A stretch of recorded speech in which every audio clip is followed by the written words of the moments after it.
Pernahkah Anda berhenti sejenak dan berpikir, bagaimana kalau sistem global yang mengatur hidup kita ini, ya dari ekonomi, politik, sampai cara kita kerja, cara kita mikir, itu sebenarnya cuma fasad raksasa.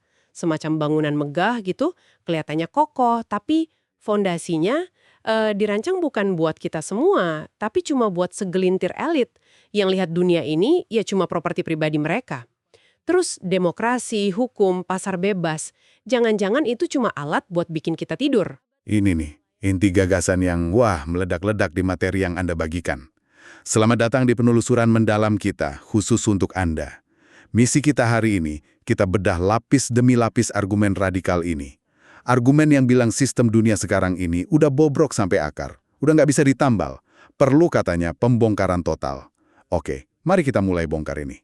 Apa sih yang bikin struktur ini dianggap sebegitu, ya rapuh dan menindas? Iya, argumen ini memang sengaja mengguncang kenyamanan kita ya.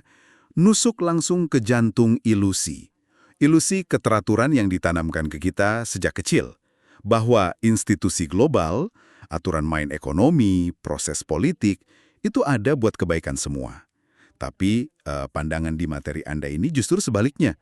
Melihatnya sebagai mekanisme penindasan, sangat canggih malah, karena dia, ya, sembunyi di balik normalitas. Yang paling menarik, sekaligus bikin resah ya, itu gimana absurditas dan kebobrokan yang diklaim ini, menurut kerangka ini, malah diterima. Bahkan, kadang kita rayakan tanpa sadar, di rutinitas harian kita. Absurditas yang dinormalisasi. Wah, konsep kuat ini.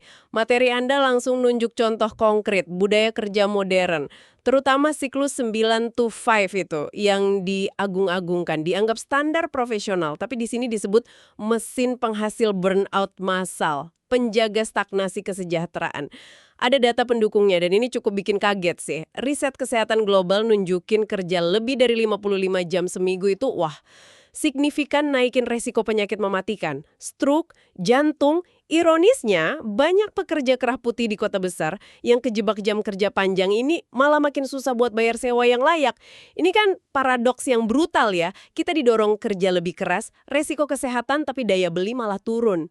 Di sini ada sesuatu yang terasa sangat salah, bukan? Tentu saja, dan perasaan salah ini, nah, menurut argumen yang lagi kita bedah ini, menjalar ke pilar-pilar hidup lainnya. Ambil contoh pendidikan sama kesehatan. Keduanya makin diperlakukan bukan kayak hak asasi gitu, tapi lebih kayak komoditas investasi. Medan baru buat cari untung. Lihat aja angka utang mahasiswa di beberapa negara maju. Jumlahnya itu udah triliunan dolar, lebih besar dari PDB banyak negara. Pendidikan yang harusnya jadi tangga naik kelas sosial, ya malah jadi jebakan utang seumur hidup buat jutaan orang. Di sektor kesehatan, gambarnya nggak kalah suram ya. Laporan-laporan lembaga kesehatan dunia baru-baru ini, aduh, ngeri dacanya. Puluhan juta orang tiap tahun jatuh miskin, miskin ekstrim, cuma karena harus bayar biaya berobat. Ratusan juta lain yang udah miskin makin terpuruk. Di Afrika aja, angkanya ratusan juta jiwa yang kena dampak langsung. Argumen sentral di sini negesin, ini bukan kecelakaan sistem, tapi hasil dari sebuah desain. Begitu. Nih, menghubungkan titik-titik tadi jadi gambaran besar yang, ya, mengganggu. Ini bukan kegagalan sistemik yang nggak sengaja, tapi justru fitur inti dari arsitektur ekonomi global. Sebuah struktur yang secara inheren dirancang buat numpuk kekayaan di puncak piramida, sambil, ya, secara sistematis menjerat mayoritas dalam kondisi rentan. Analisis ketimpangan global terbaru nunjukin fakta mencolok. Kekayaan segelintir orang terkaya dunia itu meroket gila-gilaan cuma dalam beberapa tahun. Sementara, di waktu yang sama, miliaran orang malah makin miskin. Ini digambarkan bukan lagi sekedar distribusi nggak adil, tapi udah kayak perompakan sistemik skala global. Disamarkan pakai retorika pasar bebas, persaingan sehat, dan lain-lain. Wah, ini membawa kita ke simpul masalah berikutnya yang nggak bisa dihindari. Krisis iklim. Di satu sisi, kita kan dibombardir narasi peduli lingkungan dari korporasi, dari pemerintah. Tapi di sisi lain, realitasnya kontras banget. Sumber-sumber yang Anda kasih ini menyoroti gimana industri bahan bakar fosil terus aja ngeruk untung fantastis dari eksploitasi SDA yang jelas-jelas merusak planet ini. Data emisi nunjukin pola jelas, kelompok 1% terkaya global, itu tanggung jawab emisinya jauh lebih besar, bisa 2 kali lipat dibanding separuh populasi termiskin dunia. Jadi krisis eksistensial ini pun nggak luput dari logika eksploitasi buat numpuk modal ya. Dan yang lebih mengkhawatirkan seperti tadi disinggung, gimana semua ini dinormalisasi. Lembur nggak dibayar jadi prestasi, utang itu wajar, ketimpangan itu hukum alam, pemanasan global itu harga kemajuan. Nah, pas kita nelan semua narasi ini, apa konsekuensinya menurut pandangan ini? Konsekuensinya fatal.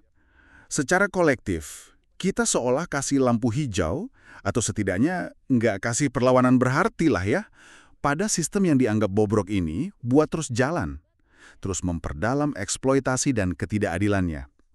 Ini bukan lagi sekedar krisis politik atau ekonomi. Argumen di sini bilang kita udah masuk fase krisis akal sehat, krisis nilai fundamental kemanusiaan, krisis keberpihakan kita sebagai spesies. Dan ini membawa kita pada salah satu klaim paling keras dan provokatif dalam materi Anda, bahwa era reformasi sudah berakhir. Reformasi sudah mati. Dulu mungkin harapan ya, tapi kini cuma mantra kosong. Reformasi sudah mati? Wah, itu tajam sekali pernyataannya. Bisa dijelaskan lebih lanjut nggak? Maksudnya gimana? Gimana klaim sekeras itu bisa dipertanggungjawabkan dalam argumen ini? Pandangan ini berargumen bahwa apa yang kita sebut reformasi hari ini itu udah terdegradasi. Jadi cuma sekedar kosmetik politik. Tujuannya bukan lagi perubahan yang beneran, tapi cuma moles permukaan kebijakan biar kelihatan ada kemajuan. Sementara struktur kekuasaan fundamental yang timpang itu aman, nggak kesentuh. Sejarah kontemporer, menurut analisis ini ya, penuh contoh gimana reformasi seringkali gagal nyentuh akar masalah. Berhenti cuma di gejala. Mungkin bisa dikasih ilustrasi konkretnya? Gimana kegagalan reformasi ini kelihatan? Ada terakhir kan, banyak negara berkembang didesak buka pasar lebar-lebar, potong subsidi rakyat, privatisasi layanan publik. Janjinya efisiensi, pertumbuhan. Hasilnya gimana di lapangan? Laporan dari lembaga itu sendiri belakangan ngakuin pandemi malah memperburuk ketimpangan.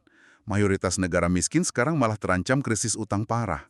Argumennya, reformasi ini praktiknya lebih melayani kepentingan modal global dan kreditor daripada kesejahteraan rakyat banyak. Lalu kalau reformasi politik, bukannya kita lihat lebih banyak pemilu, lebih banyak negara pakai sistem demokrasi? Masih politik seringkali kejebak di aspek prosedural. Pemilu reguler, partai baru muncul, amandemen konstitusi. Tapi, data global soal kebebasan sipil dan politik justru nunjukin tren penurunan. Udah hampir 2 dekade berturut-turut loh. Ini nunjukin kalau pemilu aja tuh nggak otomatis jamin demokrasi yang substantif, yang melindungi hak minoritas, atau wujudin keadilan sosial. Malah, ada fenomena yang disebut otoritarianisme elektoral. Pemilu tetap jalan, tapi praktek otoriter, bungkam oposisi, kontrol media, lemahin yudikatif, malah makin dominan. Ini kan ilusi demokrasi jadinya, fasad tanpa isi. Jadi reformasi dalam konteks ini bisa jadi semacam katu pengaman gitu ya? Atau pengalih perhatian dari masalah sebenarnya? Bisa jadi begitu, menurut kerangka argumen ini. Ketika protes massa meledak nuntut perubahan mendasar, kayak yang kita lihat di mana-mana beberapa tahun terakhir ini kan, respon umum penguasa ya janjian paket reformasi. Tapi begitu tekanan massa reda, janji-janji itu seringkali nguap. Ditunda, didilusi, atau diimplementasi setengah hati biar nggak ganggu status quo. Ini strategi konsesi palsu, state concession. Penguasa kasih perubahan kosmetik buat redam marah publik, buat ngulur waktu, bukan buat benar-benar mengubah sistem. Dan nasib serupa juga menimpa upaya reformasi lingkungan ya? Perjanjian iklim global misalnya? Ya, perjanjian iklim internasional sering dikutip sebagai contoh klasik. Reformasi global yang kelihatannya ambisius di kertas, tapi lemah implementasinya. Kesepakatan-kesepakatan ini umumnya sukarela. Nggak ada mekanisme penegakan yang kuat ke negara atau korporasi pencemar utama. Bukti paling telak, laporan ilmiah terbaru nunjukin emisi gas rumah kaca global terus saja mencahin rekor baru, bukannya turun sesuai target. Regulasi nggak mengikat, target jangka panjang terlalu jauh, ya gagal membendung laju perusakan ekosistem demi profit jangka pendek. Jadi kalau kita simpulkan bagian ini, argumennya adalah reformasi itu kayak nyoba ngecat ulang kapal Titanic yang udah nabrak gunung es, gitu. Upaya sia-sia yang kasih ilusi selamat padahal hancur. Analogi itu cukup tepat sih, menggambarkan semangat argumennya. Intinya adalah, Reformasi itu bekerja di dalam kerangka sistem yang sakit, nyoba nyembuhin gejala tanpa nyentuh penyakit utamanya. Dia asumsi kalau fondasi sistem ini sehat, cuma perlu sedikit penyesuaian. Padahal, menurut pandangan ini, akar masalahnya ya sistem itu sendiri. Reformasi kasih rasa aman palsu, bikin kita percaya perubahan bisa dicapai pelan-pelan, tanpa ganggu kenyamanan status quo. Sementara, ketidakadilan dan kerusakan terus jalan, bahkan makin parah. Nah, kalau reformasi dianggap udah buntu, lalu apa alternatifnya? Apa yang ditawarkan? Nah, disinilah pembahasannya masuk ke jantung persoalan. Materi Anda kemudian mengidentifikasi musuh sejati. Ini bukan cuma entitas eksternal kayak korporasi raksasa atau pemerintah korup. Musuhnya lebih dalam. Sistem itu sendiri, dan nah ini yang menarik, pola pikir kita.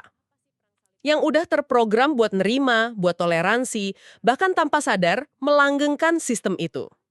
Ada data lagi yang dukung gambaran sistemik ini.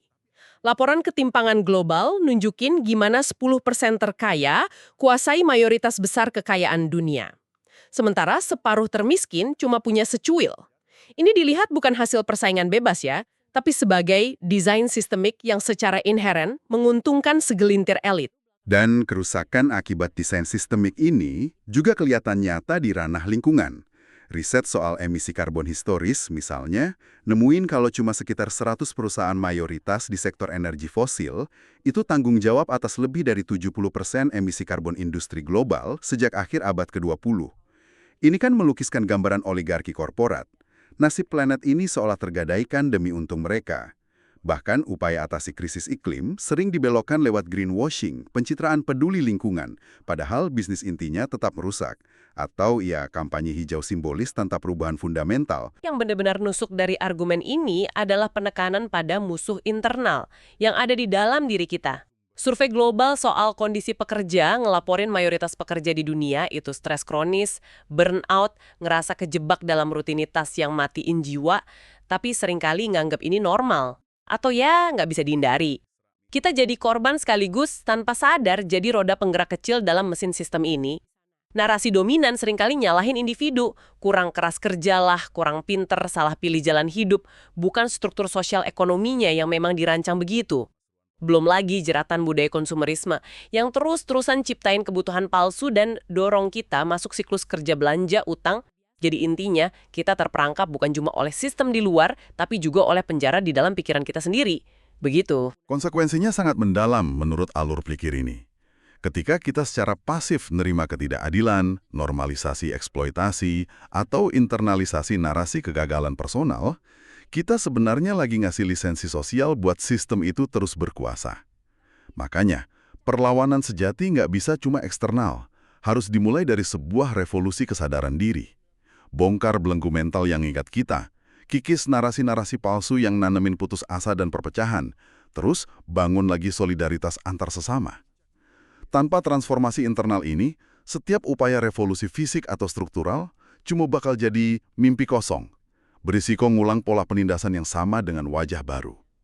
Masyarakat harus mulai sembuh dari dalam. Jadi revolusi yang dimaksud di sini bukan sekedar rebutan kekuasaan atau ganti rezim ya? Apa definisi yang lebih dalam menurut materi ini? Tepat sekali, bukan sekedar ganti rezim.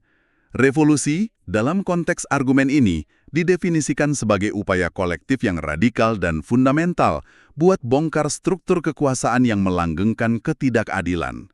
Di berbagai level, sosial, ekonomi, politik, lingkungan. Ini artinya mutus rantai kapitalisme ekstraktif ya. Itu sistem ekonomi yang fokus utamanya ngeruk SDA dan tenaga kerja semaksimal mungkin buat profit jangka pendek, seringkali tanpa peduli dampak sosial atau keberlanjutan ekologis. Data-data yang udah kita singgung tadi, konsentrasi kekayaan ekstrim, penurunan kualitas demokrasi global, peringatan keras ilmuwan iklim soal perlunya pengurangan emisi drastis, semuanya digambarkan sebagai alarm, tanda bahaya yang nunjukin urgensi perubahan struktural mendasar ini. Apa aja tuntutan konkret dari revolusi semacam ini? Kok kedengarannya masif banget ya? Tuntutannya memang luar biasa besar, menantang status quo sampai ke akarnya, redistribusi kekayaan dan sumber daya secara adil dan berani, bangun sistem ekonomi baru yang inklusif, adil, selaras sama batas ekologi planet, wujudin demokrasi partisipatif sejati, di mana rakyat beneran berdaulat, bukan cuma prosedural lewat pemilu.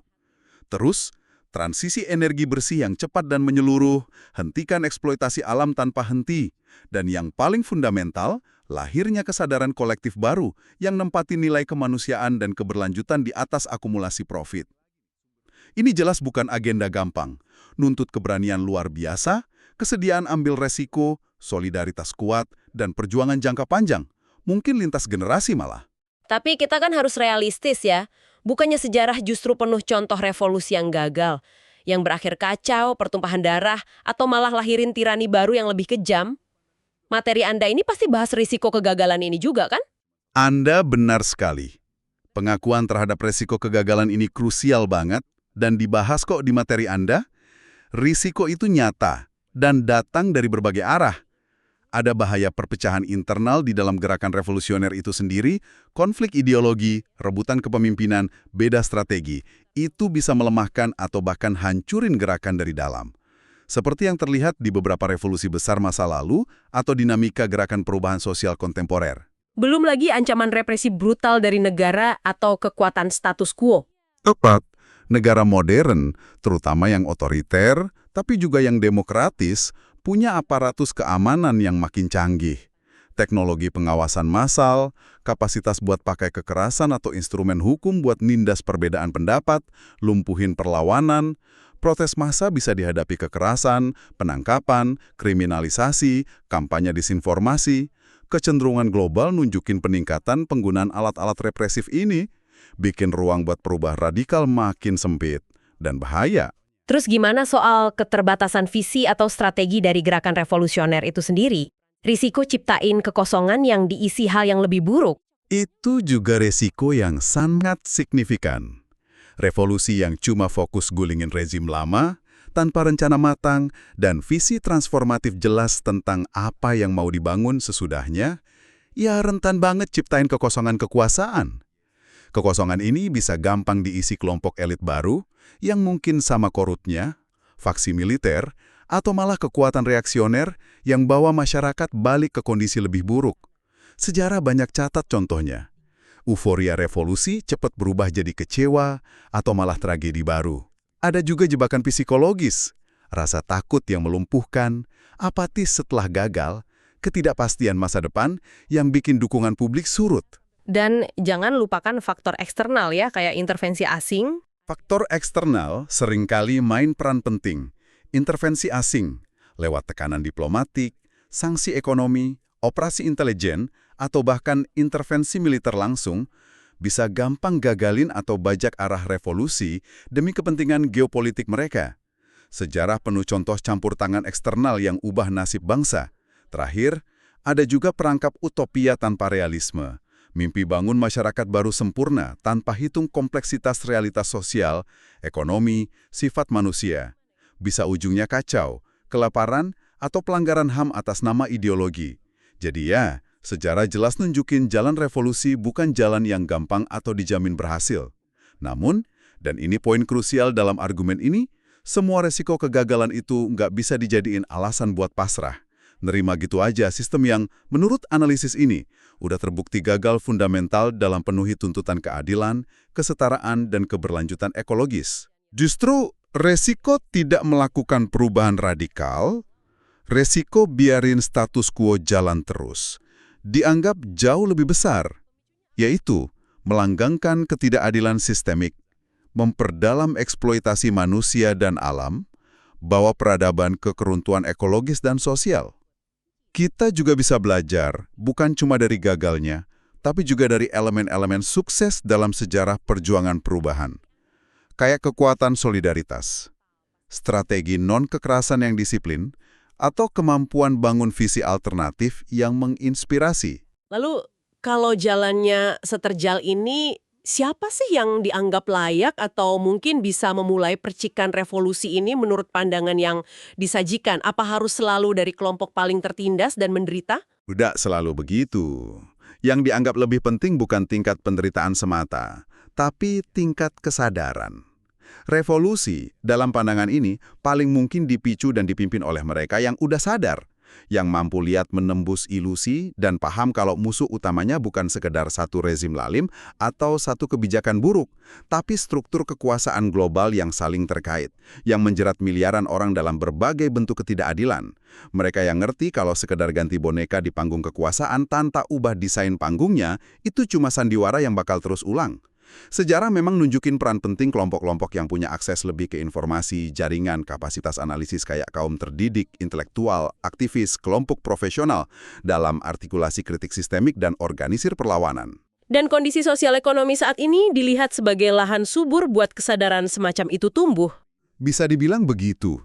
Materi ini nunjuk ke kontradiksi yang makin tajam dalam sistem global sekarang. Di satu sisi, teknologi maju luar biasa. Di sisi lain, mayoritas manusia diposisikan cuma sebagai tenaga kerja murah atau konsumen pasif. Data Organisasi Buruh Internasional nunjukin miliaran orang di dunia masih hidup tanpa jaminan perlindungan sosial memadai. Data ekonomi negara maju pun nunjukin stagnasi upah real bertahun-tahun di tengah biaya hidup yang terus meroket. Kondisi prekariat, ketidakamanan ekonomi, perasaan nggak punya masa depan yang meluas ini dianggap sebagai bentuk penaklukan modern. Mirip sama kondisi-kondisi yang picu ledakan sosial besar di masa lalu. Ada semacam peringatan atau prinsip penting nggak yang harus dipegang kalau jalan revolusi ini mau ditempuh? Ada sebuah peringatan yang sangat fundamental. Revolusi sejati harus benar-benar bersih dari ambisi buat sekedar ganti satu tirani dengan tirani lain. Harus lahir dari kesadaran kolektif akan perlunya sistem yang lebih adil dan manusiawi untuk semua. Bukan dari ambisi segelintir orang atau kelompok buat rebut kuasa buat diri sendiri. Ini butuh tingkat kedewasaan politik dan etika yang tinggi. Meskipun demikian, gagasan ini juga nekenin kalau revolusi nggak harus nunggu pemimpin mesianik sempurna atau kondisi ideal. Ia bisa dimulai dari mana saja, dari siapa saja, dari ribuan tindakan perlawanan kecil sehari-hari, dari percakapan yang buka mata, dari kesadaran individu yang nolak tunduk, yang kemudian saling nyambung dan bangun momentum kolektif. Baik, setelah kita menyelami bersama argumen-argumen yang begitu kuat dan ya provokatif dari materi yang Anda bagikan ini, gambaran besarnya mulai kelihatan jelas ya. Kita dihadapkan pada pandangan dunia yang bilang kalau sistem global tempat kita hidup ini pada dasarnya rusak fundamental. Dirancang bukan buat kemajuan bersama, tapi buat layani kepentingan sempit elit lewat penindasan dan eksploitasi sistematis. Upaya perbaikan lewat reformasi dianggap udah buntu, nggak lebih dari kosmetik yang nipu. Makanya muncullah panggilan atau bahkan keharusan buat sebuah revolusi, perombakan total sistem ekonomi, politik, lingkungan, bahkan yang lebih dasar, revolusi kesadaran kita sendiri. Tapi jalan revolusi ini diakui penuh duri dan resiko kegagalan yang mengerikan, baik dari dalam gerakan itu sendiri maupun dari tekanan luar. Jadi apa kesimpulan akhir yang bisa kita tarik? Apa benar merah yang bisa Anda bawa pulang dari penjelajahan mendalam kita kali ini? Pada akhirnya ya, materi yang kita bedah ini membawa kita pada kesimpulan yang mungkin terasa kayak sebuah twist. Revolusi sejati menurut kerangka pikir ini ternyata nggak dimulai atau berakhir cuma di jalanan, barikade atau ruang kuasa. Ia dimulai dan mungkin pertempuran terpentingnya terjadi di dalam diri kita sendiri, dalam kesadaran kita. Dalam perlawanan kita sehari-hari terhadap belenggu mental dan budaya yang bikin kita nerima ketidakadilan, normalisasi penderitaan, dan ragu sama kekuatan kita sendiri buat ubah keadaan. Perjuangan lawan sistem yang nindas di luar sana itu pada hakikatnya cerminan dari perjuangan lawan kecenderungan kita di dalam sini buat tunduk, pasrah, dan nerima narasi bahwa memang beginilah adanya. Dan ini mengantarkan kita pada pemikiran penutup yang mungkin bisa Anda renungkan lebih jauh. Memang begitu bergantung pada penerimaan pasif kita, sekecil apapun bentuk penerimaan itu, maka pertanyaan kuncinya mungkin bukan apakah revolusi diperlukan atau tidak menurut pandangan ini, melainkan tindakan konkret apa atau pergeseran kesadaran sekecil apapun di dalam diri Anda yang bisa jadi percikan api pertama buat mutus rantai penerimaan itu. Percikan yang bisa memulai revolusi sunyi Anda sendiri, yang mungkin suatu hari nanti ketemu sama percikan-percikan lainnya. Sesuatu untuk Anda pikirkan.